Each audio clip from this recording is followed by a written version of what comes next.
नीचे आ रहे हैं। सब आत्माएं पहुंच जाती हैं अंतरिक्ष में। हम सबसे प्रकाश की अनंत किरणें निकलकर चारों ओर फैल रही हैं। पूरा अंतरिक्ष प्रकाश की अनंत किरणों से भर जाता है। पावरफुल प्रकाश चारों ओर फैल गया है। सूरज, चांद, तारे, सभी ग्रह भरपूर हो रहे हैं उस प्रकाश से। हम सब आत्माएं नीचे आ रही हैं और नीचे पांचों तत्वों को हम सबसे प्रकाश की किरणें निकलकर पांचों तत्वों में फैल रही हैं। पांचों तत्व जल, पृथ्वी, वायु, अग्नि, आकाश, पांचों तत्व प्रकाश से भरपूर हो रहे हैं। हम आत्माओं से पावरफुल किरणें निकलकर पांचों तत्वों में फैल गई हैं। पांचों तत्व शक्तिशाली हो गए हैं। हम सब आत्माएं नीचे आ रही हैं और नीचे में, और हम बैठ जाते हैं अपनी प्रकृति तत्व पर। हम आत्माओं से प्रकाश की किरणें निकलकर पूरे शरीर में फैल गए हैं। पूरा शरीर पावरफुल किरणों से भर गया है और हमारे इस शरीर से भी प्रकाश की किरणें निकलकर चारों ओर फैल गई हैं।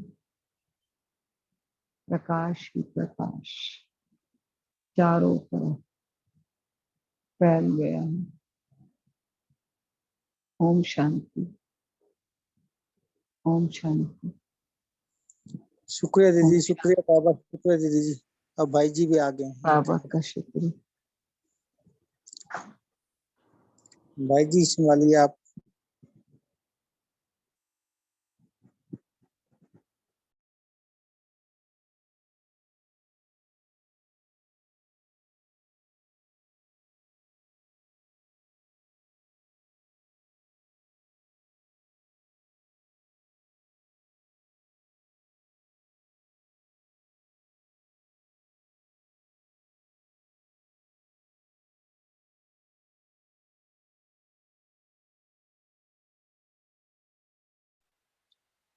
ओम शांति। जैसे कि आप सबको पता है कि आज हमारा बफर डे है, तो इस वीक में जो चली हुई हमारी मुरलियाँ है ना, अभी हमने रिसेंटली सुनी है साकार या अव्यक्त मुरली, उसके ऊपर हम थोड़ा थोड़ा कुछ क्वेश्चन भी निकाले हैं, तो हम उसके ऊपर थोड़ा सा रिवाइज करेंगे। तो सबसे पहले हम इससे शुरुआत करने से पहले ना, कि आपके मन में ऐसा कुछ क्वेश्चन है कि जो आपको मुरली में से भले साकार में हो या अव्यक्त हो, लेकिन आपने बहुत अच्छा लगा है, कि वो बहुत अच्छा उसके ऊपर अपने मंथन किया, अनुभव किया, तो आप पहले बता सकते हैं, बाद में हम और क्वेश्चन ले लेंगे।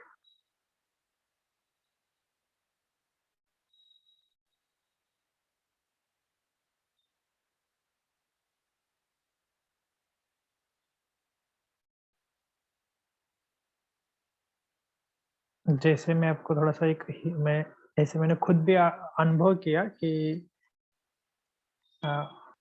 आवाज तो सभी को आ रही है ना, कोई प्रॉब्लम नहीं? जी भाई जी आ रही है, अच्छी तरह आ रही है।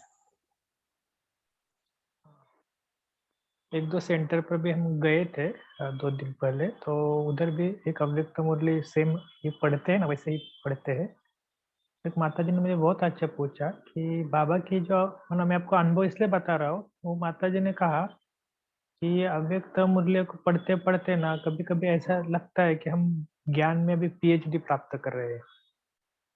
मैंने उनको कहा कि क्यों ऐसा लगता है, तो उन्होंने कहा कि ज्ञान को यूज कैसा करना है ना, वो तरीका बहुत अच्छी तरह से आ गया। तो उन्होंने अपने खुद के अनुभव बताए कि जैसे साकार मुरली में आता है कि समय नहीं गवाओ, जैसे 1-2 दिन ये आया था ना, और आज भी आया था। लेकिन अव्यक्त मुरली में आता है कि समय को कैसा यूज करना है, क्या क्या करना है। जैसे आज मुरली में आए, मनमत नहीं चलाओ, श्रीमत चलाओ। लेकिन श्रीमत का अर्थ तो बाबा की मुरली है ना, भले साकार हो या अव्यक्त हो। लेकिन पर चिंतन, पर दर्शन, इतना गुह्य जो बातें हैं वो समझ में आती है। तो आपको इसलिए बताया क्योंकि कई बार हम उसका, उन्होंने कहा कि हम ऐसा साकार और अव्यक्त दोनों का कॉम्बिनेशन करते हैं। तो ये बहुत अच्छी बात मुझे लगी कि कोई भी चिंतन हो, ज्ञान तो वही है ना, भले बाबा की मुरली तो वही है ना, लेकिन ऐसे अगर हम चिंतन करते करते ना साकार और अव्यक्त दोनों का मिक्सिंग करते हैं ना, तो भी बहुत मजा आती है। तो हम आप सभी करते ही होंगे, लेकिन इसके ऊपर ध्यान देना कि ये भी एक मुरली है, इस मुरली में आज क्या आया था, साकार में सुबह ये आया था और अभी आज की मुरली में ये आया है।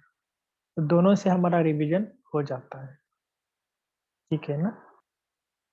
तो इस प्रकार हमें ये अभ्यास करना है। भाई जी ओम शांति। और भी फायदा है इस मुरली, रात को व्यक्त मुरली बनेगा। जैसे में कोई सर्कमस्टांस, कोई बात आ जाए तो मुरली फट याद आ जाता है, फिर यूज कर लेते हैं हम, उससे वो बात ठीक हो जाती है। मोस्टली होता है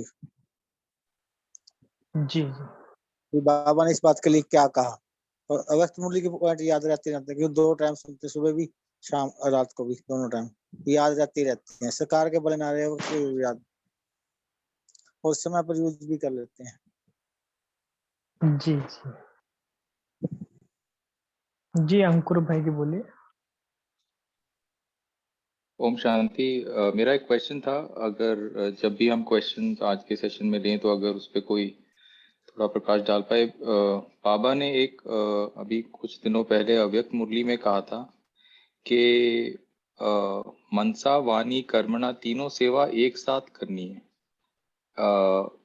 ऐसा मैंने समझा, मतलब बाबा ने कहा था, तो I hope my understanding is correct. लेकिन करने का तरीका क्या है, मतलब अलग अलग तो मनसा करना और फिर वाणी करना, वाणी से सेवा और कर्मणा से, वो मैं समझता हूँ। लेकिन जब बाबा ने कहा तीनों एक साथ करनी है, तो इस पे प्लीज कोई अगर थोड़ा इलेबोरेट कर पाए जब भी हम क्वेश्चन लेंगे। Thank you. ओम शांति। इसमें बाबा ने कहा चलते फिरते भी तार बाबा से जुड़ी रहे, चलते फिरते भी, यानी कि आपके चलन से भी हो सेवा, मन से मनसा से भी कर रहे हो, और कर्मों से भी, जो भी आप कर्म कर रहे हो उससे कर्म से भी सेवा हो। थैंक यू भाई। ओम शांति।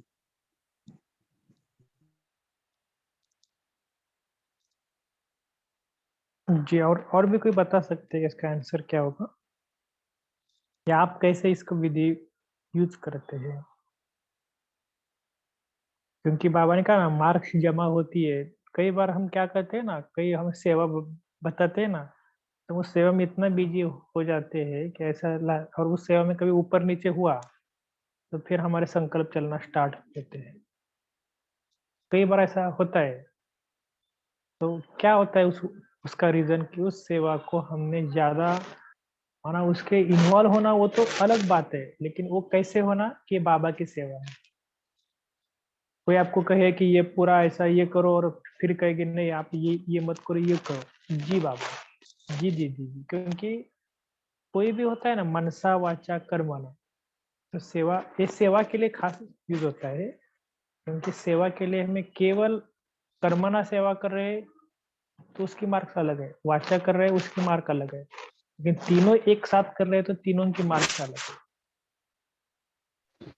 तो ये कैसे करेंगे, कोई बता देंगे एक्चुअली विधि।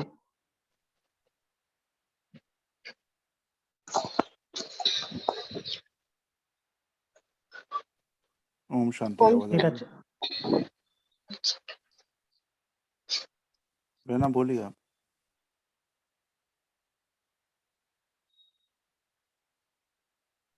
आप शेयर कर लीजिए भाई जी, मैं आपकी बात कर लूंगी। हाँ जी ठीक है, हम ट्राई करते हैं इसका मनसा और कर्मणा का, क्योंकि हमको सेवा दी गई थी किचन में, और किचन में हम डिशेस क्लीन कर रहे थे। तो हम ज्ञान हमेशा हम ट्राई करते हैं कि कभी भी सेवा हो तो ऐसी सेवा हो कि तीन, मतलब एक पत्थर से तीन शिकार ऐसे। तो ऑब्वियसली हम बाबा के ज्ञान को हम इम्प्लीमेंट करते हैं, या फिर कोई स्वमान लेके कोई भी सेवा करते हैं। प्लस अगर कोई डिशेस आई तो मनसा में ऐसे चलता है कि ये मेरे बाबा के बच्चे की डिश आई है और ये क्लीन होके इसमें जो भी खाना पिरोसा जाएगा वो उसका सभी का कल्याण हो, इस तरह से ये शुभ भावना रख के। और फिर जो जब भी बाबा का भोग लगता है, वो डिश आती है ना, तो उसका स्पेशल प्रोसीजर है उसको साफ करने का। तो उसको हमको इतना नशा चढ़ा वो साफ करते टाइम, क्योंकि हम मनसा में ऐसा चल रहा था कि परमपिता परमात्मा को इसमें भोग लगने वाला है, और हमारे हम कितने लकी हैं कि हमको चांस मिला ये साफ करने का, और इसमें भोग लग के सभी बाबा के बच्चों को वो जाएगा, वो बर्तनों में मिक्स होएगा। तो इतना नशा चढ़ रहा था हमको, तो उसके ऊपर से इस तरह से आप समझ सकेंगे कि हमारे मन में कैसी भावनाएं उत्पन्न होती है। ओम शांति।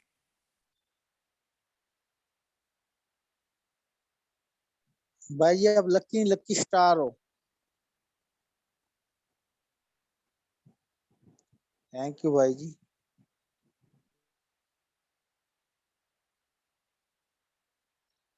जी रचना बहन जी, आप बोलिए।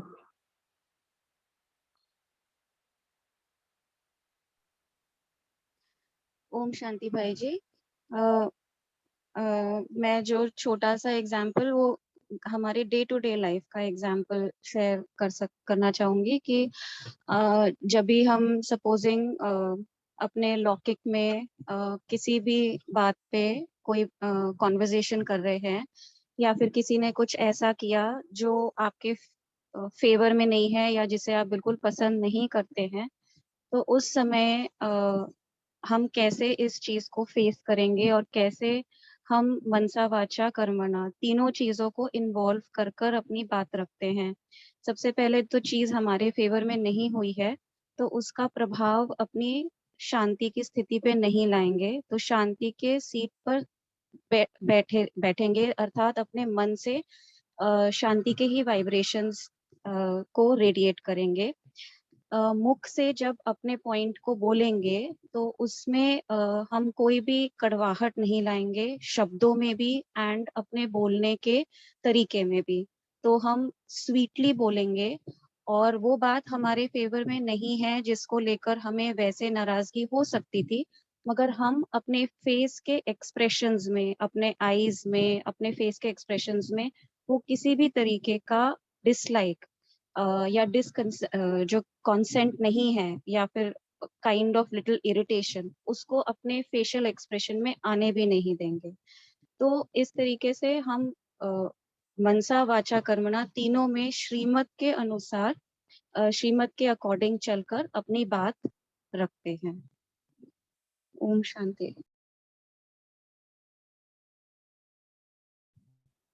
ओम शांति भाई। लास्ट वीक बाबा ने शिकार मुरली में था, मधुरता, संतुष्टता और सरलता भी अनुभव कर लो, धारण कर लो तो आप सेवा कर सकते हो।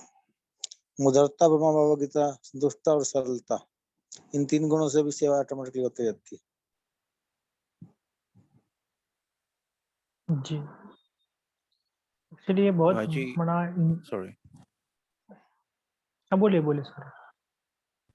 हम यहाँ पे ही एग्जांपल ले लें कि हम जब भी ग्रुप में पॉइंट शेयर करते हैं या कोई क्वेश्चन का आंसर करते हैं तो वहाँ पे भी हमारी सेवा हो जाती है। ओम शांति।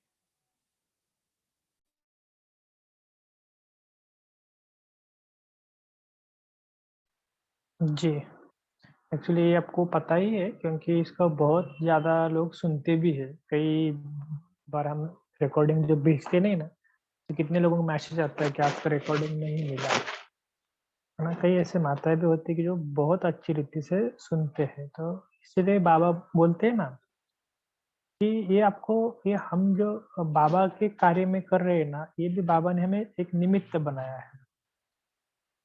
और उसमें भी देखो कि कई बार हम क्या करते हैं कि जैसे आज का प्रश्न था ना कि मनसा वाचा कर्मण, तो हम भी एक दूसरे से भले के कभी मिले नहीं है, कुछ नहीं है, फिर भी एक दूसरे के प्रति हमारी कितनी शुभ भावना होती है और उस शुभ भावना से हम आगे बढ़ते हैं। किसी ने कुछ बोला तो हम क्या करते हैं, नहीं पहले आप बोलो। तो ये भी क्या है कि इससे हमारा बाबा बोलते हैं ना, ऐसे एक एक कर्म से दादी जब ऐसे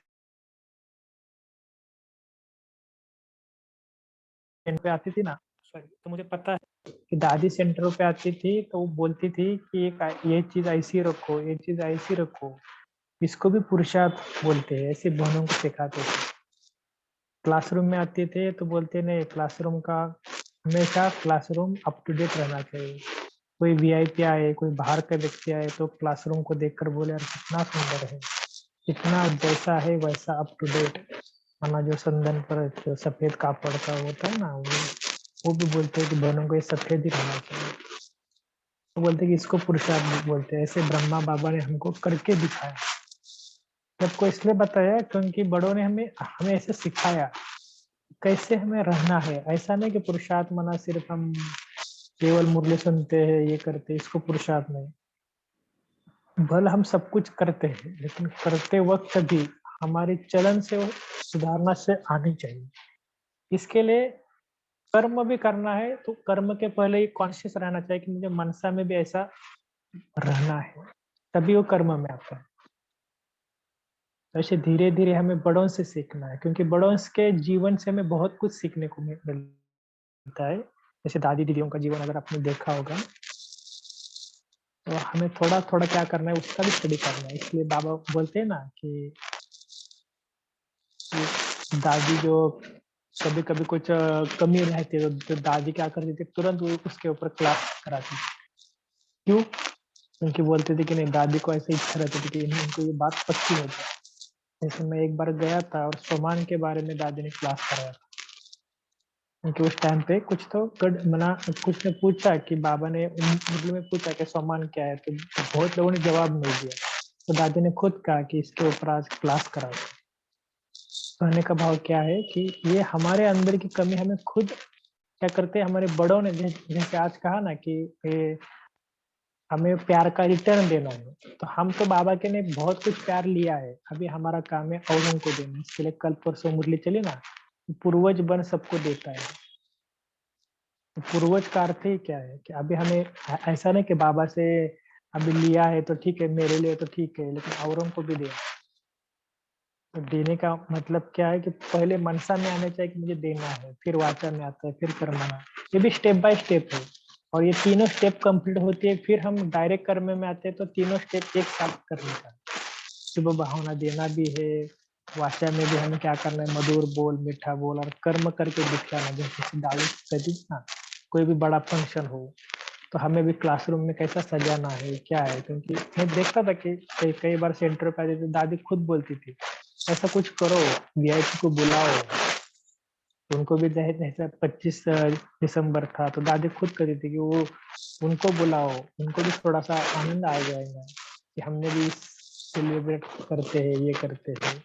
तो ये आपको ये बताने का कारण क्या है कि ये दादी दीदी ने हमें करके दिखाया। ठीक है ना? और किसी को कुछ क्वेश्चन है तो हम ओम शांति भाई जी। जानकी जाती थी बाबा, कोई भी उसमें कमी जो होती है एक हफ्ते का प्रतिज्ञा करती है, हफ्ता उसको धारण करने के लिए अपना एक हफ्ता वही सिंगल उसी में रहती थी कमी कमजोरी दूर करने के लिए। एक हफ्ता प्रतिज्ञा प्रण लेती थी ने यही काम करना है, कोई एक कमी निकालनी, एक हफ्ता प्रैक्टिस करते फिर उनको आदत बढ़ जाती थी, हो जाता था। एक बार उन्होंने कहा मैं धर्मराज का मुख नहीं देखूंगा, एक महीना एक कमरे में बैठे रहे, मैं धर्मराज का मुख नहीं देखना। तो बाबा से योग लगाते रहे। बाबा ने कहा अभी क्या बात बोला बाबा ने, तो मैं धर्मराज का फेस नहीं देखना, मैंने ऐसे ही जाना है। बाबा ने कहा ठीक है बच्चे आ जाओ, हो जाएगा। तो प्रण लेते थे दादी, प्रण लेते थे, प्रतिज्ञा करते थे, मैं एक महीना तो हफ्ता बैठे रहते थे कोई कमी कमजोरी दूर करने के लिए अपनी। ओम शांति। थैंक यू भाई जी।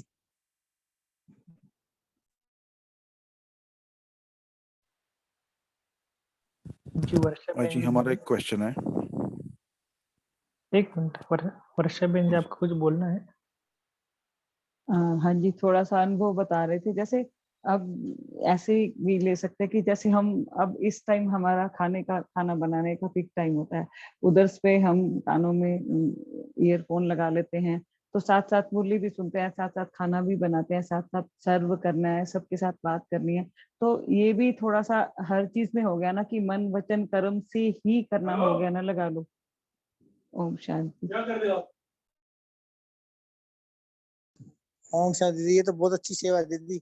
महाराज की तो रसोई में महाराज कहते थे अपने कर्म मंदिर पे कंट्रोल, आप कर्म मंदिर पे ऑटोमेटिक कंट्रोल हो गया।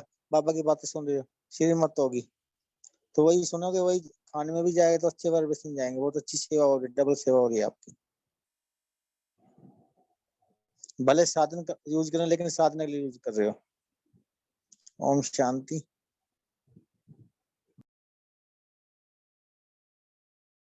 जी पंकज भाई जी बोलिए। हाँ जी, हमारे क्वेश्चन था विनाश के ऊपर कि जी ये अगर फॉर एग्जाम्पल अगर ये कंप्यूटर्स ऑटोमेटिक बंद हो जाए और कोई युद्ध छिड़ जाए, अभी अभी इसलिए ये छोटा मोटा युद्ध तो चालू ही है, लेकिन ऐसी क्रिटिकल सिचुएशन जब भी आएगी और कम्युनिकेशन एकदम बंद हो जाएगा, तभी हमारा पुरुषार्थ कैसा होना चाहिए? That's my first question.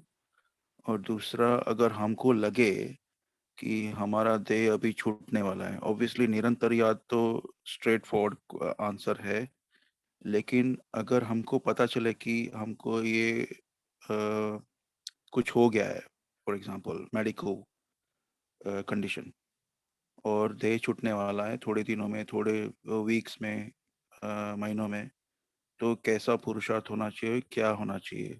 Om Shanti.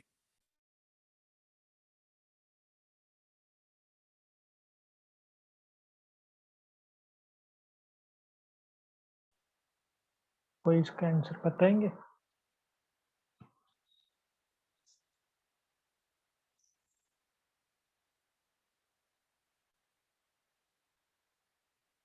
Actually मैं थोड़ा सा दादी या बड़ों के जो है ना, मैंने सुना था कि वैसे तो एक अव्यक्त मुरली में बाबा का एक वाक्य आया है कि वैसे तो विनाश कब होगा, या आप वो तो विनाश की बात छोड़ दो कि हमारा पहले शरीर कब छूटेगा, इसका भी हमें पता।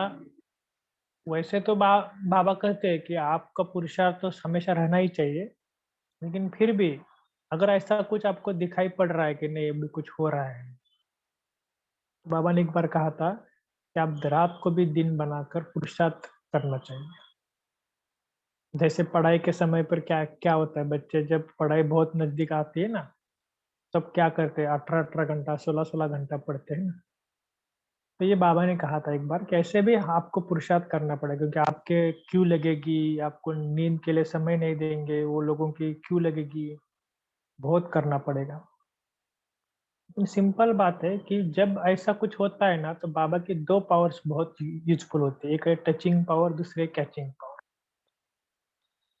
बाबा आपको टच करेगा, अभी ऐसा करो, फिर इसलिए बता रहे हैं कि क्योंकि कैचिंग पावर भी आपके अंदर होनी चाहिए। अभी समझ लो कि ये कुछ बाढ़ आ रही है, आप उधर से इधर जा जाओ, फिर टच होगा और आप उधर से दूसरे स्थान पर जाएंगे। तो अंत के समय तो ये बहुत ये शक्तियाँ हमारी काम में आने वाली है।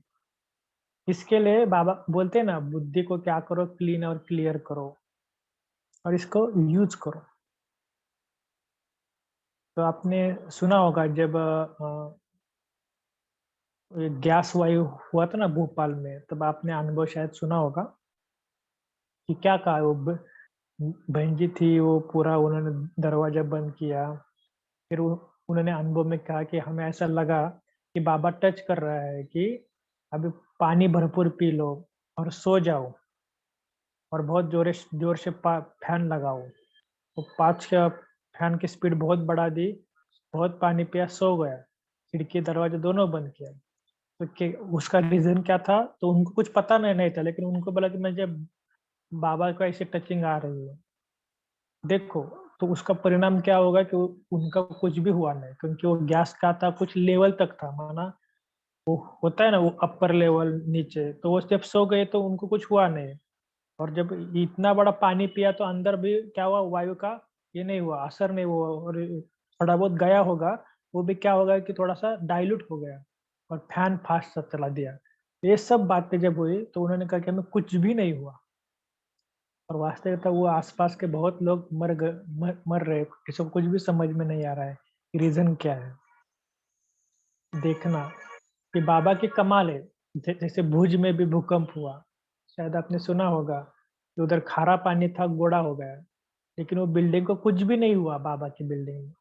तो उस टाइम पे अमृत कुंभ, ज्ञानामृत सब में ये अंक भी आया, ये आया था पूरा आर्टिकल कि बाबा के घर को एक चीर भी नहीं गई और आसपास का सब बेचिराग हो गया। ये प्रैक्टिकल कुछ एग्जाम्पल है। ये इस एग्जाम्पल के मैंने भी बहुत स्टडी किया है कि क्या होता है। जैसे पुणे में भी अभी जगदम्बा भवन का जो स्थापना हो रहे थे, उस टाइम पे मैं भी था। पूरा ऐसा कंस्ट्रक्शन से लेकर उसका खरीदी से लेकर कंस्ट्रक्शन तक, तो कहाँ से आ गया इतना, क्या हो गया। तो जो बहन जी को मैंने पूछा कि कैसे हो गया, तो बहन जी एक ही बात पूछती थी कि मैं केवल बाबा के कमरे में जाकर बैठती थी, बाबा से बात करती थी कि बाबा आपको जो करना है करो, आपको जो मुझे टच करना है टच करो, बाकी ये काम आपका ही है, मेरा 0% है। इतना निरंकारी होकर वो बैठती थी। तब बाबा उसको टच करता था, उनको टच करता था कि ऐसा करो, ये करो। और मैंने दीदी को कहा कि आपको तो कुछ कंस्ट्रक्शन में कैसा ये बनाना है मॉडल, ये भी पता नहीं, फिर भी आपने वो मॉडल दे दिया। बोलते मैंने नहीं दिया, तो अमृत वेले बाबा को पूछा, बाबा ने टच किया, ऐसा ऐसा लिखा है, तो इधर हॉल बनाओ, ये बनाओ। कहने का भाव यही था कि ये, तो मैंने थोड़ा सा सोचा कि इतनी बड़ी बहन है, कुछ पढ़ी लिखी भी नहीं है, नॉलेज भी नहीं है, लेकिन केवल एक ही आधार है उनका, बाबा। तो उनका टचिंग से उन्होंने कितना बड़ा काम करते। दादी जी लंदन में गई, आपने देखा होगा, क्या है न उनको कुछ नॉलेज आती थी, कुछ आती थी। तो कहने का भाव क्या, ये सब किसके साथ हुआ।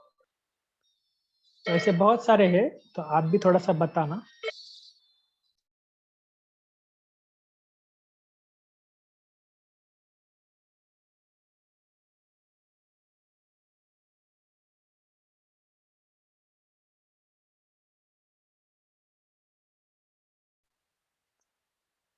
तो ये आपको इसलिए कहते हैं क्योंकि पुरुषार्थ भी क्या करना है, कुछ करना है ना, तो बाबा भी आपको बहुत टच करता है। कई बार होता है ना, पुरुषार्थ क्या करना है। आज आशा बहन जी बोलिए। हाँ भाई जी, मैं अपना प्रैक्टिकल एक एग्जांपल बताना चाहती हूँ अपनी लाइफ का। हम पहले कहीं और रहते थे और वहां से हमें शिफ्ट होना था। जो जगह है हमें जहाँ शिफ्ट होनी थी वहां पर कोई व्यवस्था नहीं थी, इवन रेलवे की भी व्यवस्था नहीं थी। ब्रिज वगैरह भी, सिंगल ब्रिज था, वो भी एकदम लास्ट में था। तो जाना ही था वहां पर हमें, क्योंकि और कोई ऑप्शन नहीं था। तो बाबा से कहा कि बाबा अब तो चलना है, कैसे चलेंगे। और ये मेरी और बाबा की बातें हो रही थी ना भाई जी, और वहां पर जाने के पहले मेरे, क्योंकि 1 साल पहले से ही प्लानिंग थी वहां जाना ही है, 6 महीने के अंदर वहां पर 3 ब्रिज बाबा ने एक्स्ट्रा बनवाए रेलवे के। क्योंकि वहाँ बहुत एक्सीडेंट होते थे, तो मुझे बहुत टेंशन था। मैंने कहा बाबा कैसे क्या होगा? वहाँ 3 एक्स्ट्रा ब्रिज बना और वो नए-नए ब्रिज बने, उसके ऊपर एक्सीलेटर वगैरह, और जहाँ पर हम गए वो भी पुरानी बिल्डिंग थी, उसका भी बाबा ने एकदम जैसे रिनोवेशन करवा के न्यू करवा दिया। तो ये बाबा की कमाल है प्रैक्टिकल लाइफ में, जो मैंने उस समय सोचा भी नहीं था ऐसा होगा। ओम शांति।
कोई और अपना अनुभव सुनाना चाहता है?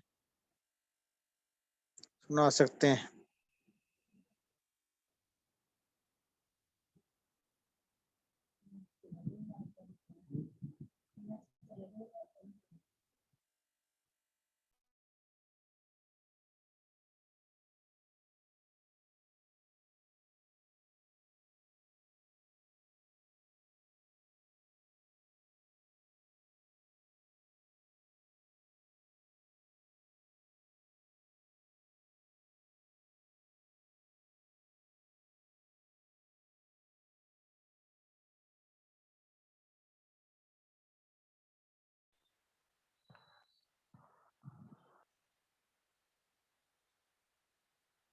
तो ऐसी कुछ कुछ छोटी-छोटी बातें होती है।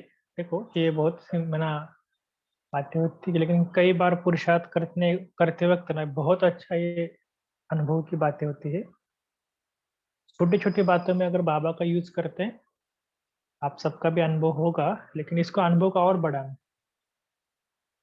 कहीं गाड़ी लेट आ रही है, कुछ आ रही है, तो बाबा को यूज़ करना कि बाबा कितने बजे तक आएँगे बता दो मुझे।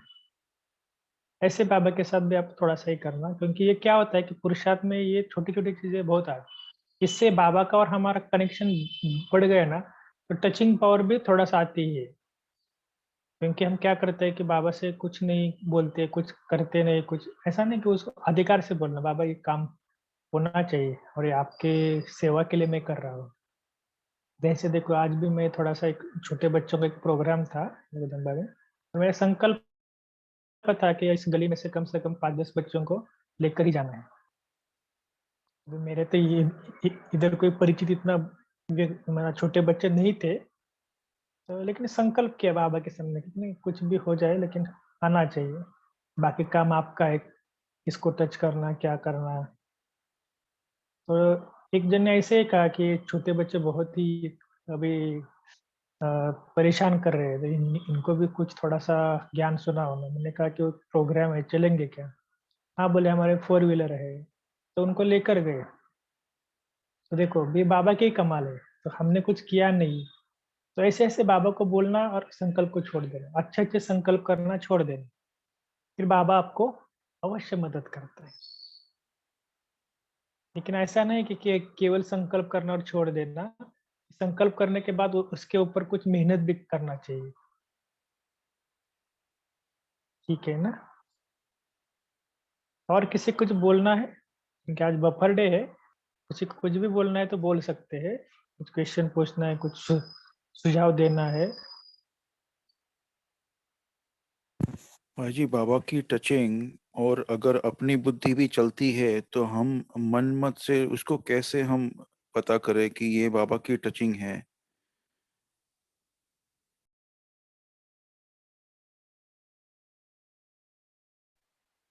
जी, कोई बताएँगा इसका आंसर? क्योंकि आज की मुरली में ही बोला था ना कि मनमत और परमत, श्रीमत। तभी हम बाबा को बोलते हैं ये बाबा के मत है या मेरी मनमत है।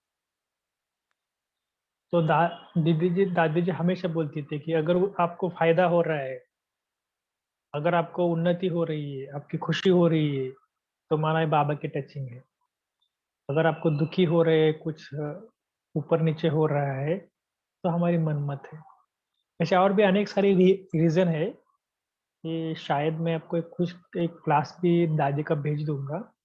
उसमें उन्होंने कहा है कि बाबा की टीचिंग का प्रैक्टिकल अनुभव कैसे करना है। या तो यूट्यूब पे भी शायद मिल जाएगा। ओम शांति भाई जी, मैंने भी एक क्लास सुना, जो पहला सिंगल पत्ता बाबा की मत श्रीमत होती है, टचिंग होती है, जो पहला सिंगल पत्ता है, जो हम बार बार करते रहते हैं फिर वो नहीं होता। नहीं समझा शेरू भाई, फिर से बोले क्या पहला क्या? जो पहला थॉट आता है ना, बाबा का पहला सिंगल पत्ता है, मतलब बाबा की मत को होती है, बाबा की टचिंग होती है, भी ये काम कर लो, अभी अभी कर लो। कई बार जीवन में क्या होता है कि बहुत हमें ऐसा क्रिटिकल कुछ निर्णय लेना पड़ता है ना कभी कभी। तो उस टाइम पे हम भले औरों को बताते हैं कि ऐसा क्या करो, कई लोग बोलते नहीं ऐसा बोलो, कई ऐसा बोलो, ऐसे अलग अलग आते हैं थॉट्स। तो फाइनली हम क्या बोलते हैं कि नहीं, बाबा को पूछते हैं कि बाबा क्या थॉट देते हैं।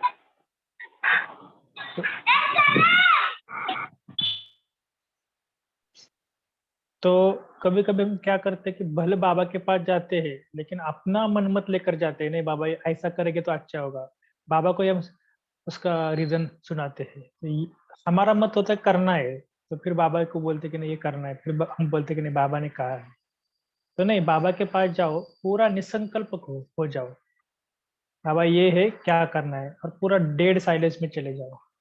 फिर जो बाबा को पहला संकल्प आता है ना, वो टच करो, वो अमल में लाओ। लेकिन इसके लिए क्या करना चाहिए, योग में थोड़ा सा जैसे आपने कुछ अमृत कुंभ में कुछ सुने होंगे, एक की फैक्ट्री बंद हो गई, पूरा लॉस हो गया। तो उस भाई भले थोड़ा ज्ञान में था, लेकिन उसको अमृत वेले एक टच हुआ, तो बाबा ने कहा ऐसा करो, और उसने वो विधि अपनाई, वो फिर से फैक्ट्री बहुत आगे बढ़ गई। मुझे लगता है कि अनुभव 1-2 साल पहले आया था, और वो भाई भी शायद इधर पूना में आया था, तो उन्होंने मुरली के बाद अनुभव सुनाया था कि मुझे ऐसे बाबा की टचिंग हुई अमृत वेले के बाद कि ऐसा करो। तब मुझे लगा कि हाँ ये ऐसा होना चाहिए। तो ये माना क्या है कि जब हम पूरा मन बुद्धि खाली होकर बैठते हैं, ये प्रॉब्लम हमारे ये होता है कि हमारी मत होती है कि ना ऐसा होना चाहिए, फिर हम बाबा को ही ऐसा बताते हैं कि नहीं ये ऐसा होना चाहिए, वो होना चाहिए। ये गलत बात है। ये सूक्ष्म वतन में बाबा कहते हैं ना ऐसा। हाँ जी, कविता बहन जी बोलिए।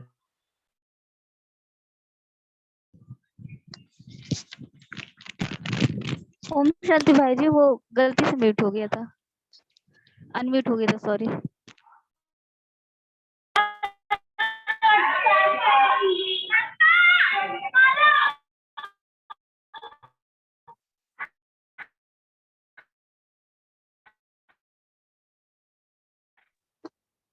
ओम शांति। हाँ बोलिए बोलिए। अभी जो मनमत और श्रीमत, हाँ बोलिए। अभी जो मनमत और श्रीमत के बारे में पूछ रहे थे, और जैसे कि आपने बोला कि हमारी बुद्धि की लाइन क्लियर होनी चाहिए, मन क्लीन होना चाहिए, तो हम बाबा की बात को कैच करते हैं। मैं इस बात में अपना एक बहुत छोटा सा, थोड़ा सा फनी सा एक्सपीरियंस शॉर्ट में शेयर करूंगी। मैं अभी अच्छी तरीके से बोल सकती हूँ कि मेरी बुद्धि और मन की लाइन बहुत अच्छी तरीके से अभी क्लीन एंड क्लियर नहीं हुई है, क्योंकि आए घंटे, आई विल नॉट इवन से एक पूरा दिन भी ऐसा अभी तक लाइफ में नहीं गया है जहां पर व्यर्थ संकल्पों से फाइट ना किया हो। तो मैं उस स्टेज पे तो नहीं पहुंची हूँ। तो बाबा की टचिंग कैसे होती है उसका एक छोटा सा एग्जांपल, जैसे कि बाबा आहार की शुद्धता के बारे में बात करते हैं।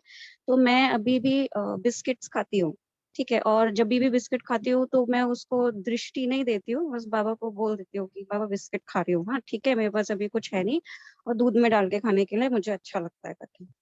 अभी मेरे को हमेशा से उतनी क्लैरिटी से या उतने कॉन्फिडेंस से नहीं पता है कि बिस्किट मतलब वेज वो उसमें आएगा, मतलब खाना चाहिए कि नहीं खाना चाहिए श्रीमत के हिसाब से। और आइसक्रीम्स को लेके भी बुद्धि जाती है कि भाई आइसक्रीम तो फैक्ट्री मेड है, घर पे तो आइसक्रीम बना नहीं सकते, कभी कभी, मतलब ऐसा नहीं है कि रोज खाते हैं, साल में 1-2 बार ही करके खाते हैं। और इस बात को मैं उतना ज्यादा इम्पोर्टेंस नहीं दे रही थी कि ये श्रीमत के हिसाब से है कि नहीं है, और उस बेनिफिट ऑफ डाउट को लेकर कंटिन्यू कर रही थी। तो कल कल 4:30 की आफ्टरनून की क्लास के बाद 5:30 बजे जो ब्रिजमोहन भाई साहब और उषा दीदी का आता है अव्यक्तमूर्ति चिंतन, वो ऐसे ही चला दिया, ऑन किया। उसमें 1986 की अव्यक्तमूर्ति चल रही थी, जिसमें पार्टी से मुलाकात में बाबा बच्चों से बात कर रहे थे, स्कूल के बच्चे, छोटे छोटे बच्चे, और उनसे पूछ रहे थे कि अच्छा क्या बनोगे, नारायण बनोगे, लक्ष्मी बनोगे या दोनों बनोगे। फिर बाबा ने बच्चों से पूछा मुरली में कि अच्छा आइसक्रीम खाना अच्छा लगता है, बिस्किट खाना अच्छी लगती है, वहां बुद्धि जाती है क्या? तो एग्जैक्टली यही 2 चीजें पूछी बाबा ने, बिस्किट और आइसक्रीम। और फिर बाबा ने बच्चों को बोला बाबा की याद में बनाया हुआ खाना ही शुद्ध होता है, उसको खाना चाहिए। अब मैं बैठ के अपने घर में सुन रही हूँ बाबा छोटे बच्चों से मुरली में बात कर रहे हैं, मगर मुझे मेरे एग्जैक्ट क्वेश्चन एंड डाउट की क्लैरिटी आ गई कि रचना आप मनमत मिक्स कर रहे हैं श्रीमत में, अगर आपकी बुद्धि बिस्किट्स एंड आइसक्रीम्स की तरफ जाती है। तो बाबा अगर हमारा, मतलब मैंने ये समझा, पहले बात तो मुझे श्रीमत बाबा ने एब्सोल्यूट क्लैरिटी में बता दिया इनडायरेक्टली, और दूसरा मेरी बुद्धि और मन उतना क्लीन नहीं भी है, तो बाबा को पता है इस बच्चे को वो लेवल अभी नहीं पहुंचा है, फिर भी इसको मुझे एग्जैक्ट समझाना है, तो वो अपना तरीका ढूंढ लेते हैं बाबा समझाने का, क्योंकि मैं रोज नहीं सुनती वो वाली अबकमुरली, पता नहीं क्यों मैंने उसी टाइम चलाया और वो बात चली। ओम शांति।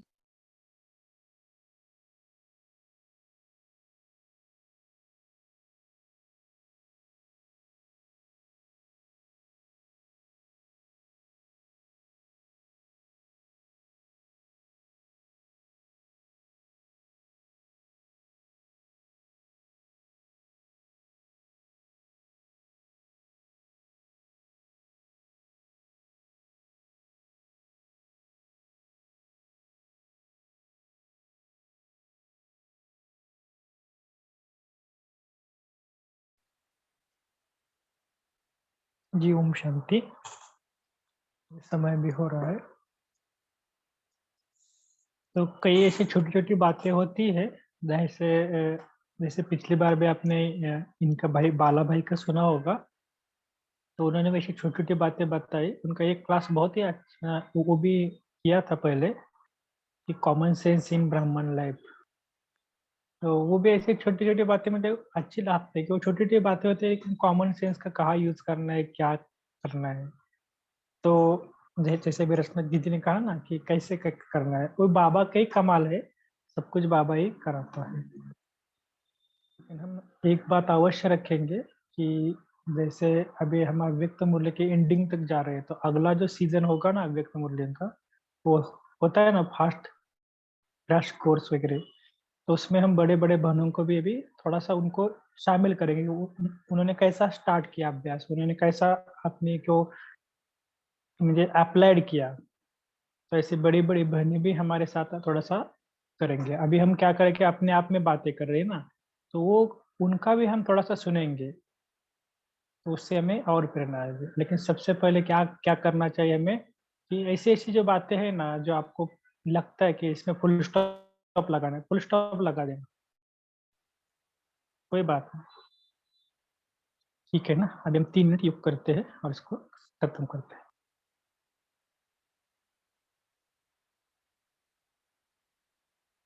सबसे पहले क्या करना, कि बाबा को दिल से धन्यवाद करना कि आप आए, हमें ज्ञान का रत्न दिया, हमारा जीवन हीरे जैसा बना दिया। बाबा को दिल से शुक्रिया। और खास परम धाम में जाकर बाबा को बोलो कि थैंक्स बाबा। फिर सूक्ष्म वतन में आना, फरिश्ता शरीर धारण करना और ब्रह्मा बाबा बाप दादा के हाथों में हाथ देकर बाबा को भी थैंक्स बोलना।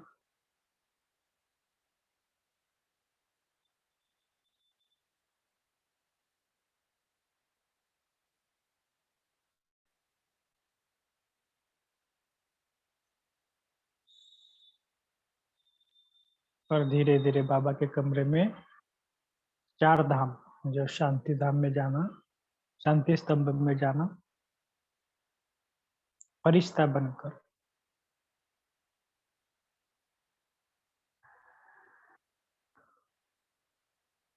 फिर धीरे धीरे बाबा के हिस्ट्री हॉल,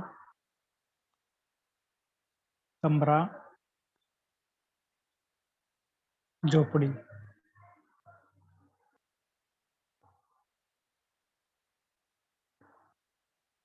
फिर से एक बार 4 धाम करना, लेकिन अभी थोड़ा सा स्लोली करना। ऐसे हम 3 बार करेंगे और बाबा को थैंक्स बोलेंगे।